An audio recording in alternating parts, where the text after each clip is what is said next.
Okay. Everybody wave. Mm-hmm.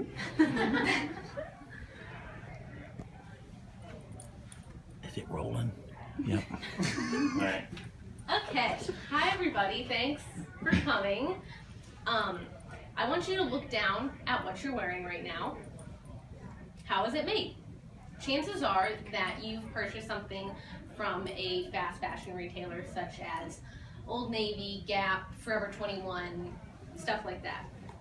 Today we will seek answers as to how the fast fashion industry came to be, the social impacts that it's had, and what can be done to combat it. So the idea of fast fashion is relatively new, but it's caused great amounts of damage. Some of you may be able to remember a time where you could buy a piece of clothing that said "Made in the USA" on the tag, but that simple phrase is just a rarity now. According to a documentary I watched on Netflix, which I recommend to everyone, it's called The True Cost, and the director is Andrew Morgan. 95% of our clothes in the 1960s and before were completely made in the US. Now, that number is only 3%. The other 97% has been shifted to overseas manufacturers that are synonymous with low and exploitative wages. In the 1970s and 80s, brands started to see the advantageous side of outsourcing their manufacturing to really low wage economies. So this caused production costs to drop dramatically, and then product costs to also drop. The places we outsource to, like, we'll look on your tags, Vietnam, Cambodia, Bangladesh, China, are places that keep their minimum wages low so that larger American and European companies will want to do business there. This extremely cheap clothing drove consumers to buy in huge volumes. This low-cost, higher volume model caused the fashion industry to basically explode. And this is all thanks to the garment workers who actually produce the clothes. So many of the world's garment workers are forced to work in extremely unsafe conditions.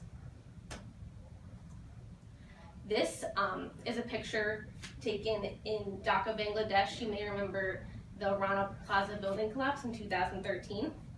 According to an NPR assistant producer, Ashley Westerman, in her report, the collapse of the building caused the death of 1,135 people. She said that they were paying the price for our cheap clothing. To me, one of the most profoundly impressing things about the Rana Plaza disaster was that these workers had already pointed out the structural instability of the building, yet it was ignored and they were forced back into work. This is Shima, a garment worker in Dhaka, Bangladesh, and her daughter. And she was a part of the documentary that I watched.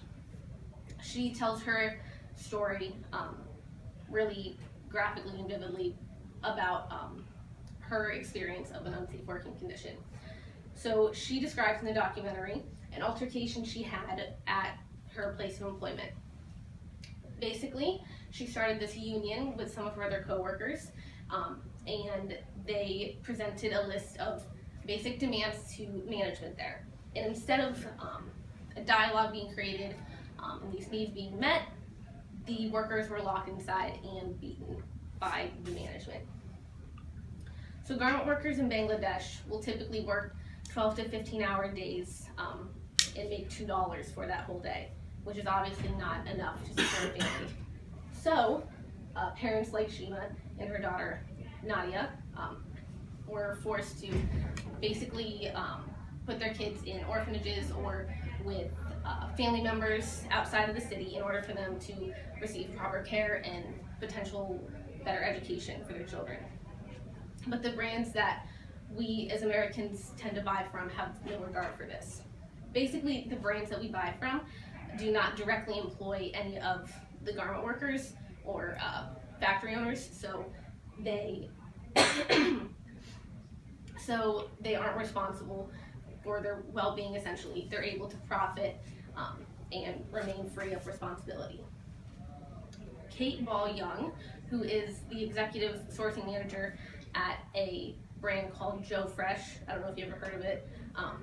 When asked if she felt badly that her company and others like her company were using garment workers in order to produce their clothing, she said, quote, "No, I mean, they're doing a job. There are a lot worse things that they could be doing. Like, there's nothing intrinsically dangerous about sewing clothes." And then she laughed, unquote. This is the narrative that so many large brands adopt as justification for using exploited labor. But in efforts to combat this, there have been many proposed projects, business models, and a few pieces of legislation. The most recent piece of legislation that I could find on human rights issues in global supply chains came from an article in U.S. News and World Report by Tierney Sneed. She writes that there was a bill proposed that required large companies grossing $100 million, at least $100 million, to disclose any efforts that they are making against trafficking in their direct supply chain. And to me, this is a really modest request. It doesn't require them to actually take any action against the trafficking, just to disclose any efforts that they're making. And as consumers, I think it's our right to know if our products are being tainted by slavery or unethical working conditions or something. So the idea of fair trade has also become a popular way to oppose fast fashion. Fair trade is the idea that laborers and workers will be paid fair and dignified wages and be provided with ethical working conditions. These companies will sell high quality products that are made ethically. And a lot of the times the owners of these brands and companies have really strong relationships and ties to the factory management and the actual laborers that produce their clothing. And a lot of times when you see fair trade items, clothing or accessories, food, whatever, it's a little bit more expensive. And that's not due to the CEOs or the management wanting to make a larger profit margin. It's due to the fact that so much of what you're paying actually goes back to the laborers, the farmers, the factory owners. These are companies that have people at the forefront of their business model instead of profit. So the traditional fashion industry is far more toxic than we care to realize. It may have seemed well-intended in the 70s to start to shift manufacturing overseas, but we now see the greed is taking over those at the top of the fashion industry. This greed and desire for profit from cheap clothing has ultimately been paid by the lives of these garment workers. And while it may seem out of reach to totally eradicate unethical consumerism, I encourage you to join me in making strides to do better just in our own lives. I encourage you to ask the hard questions when going out for a shopping trip. Pay a little bit extra money to build up those fair trade companies. And I encourage you to stop giving power to those who habitually exploit people for profit.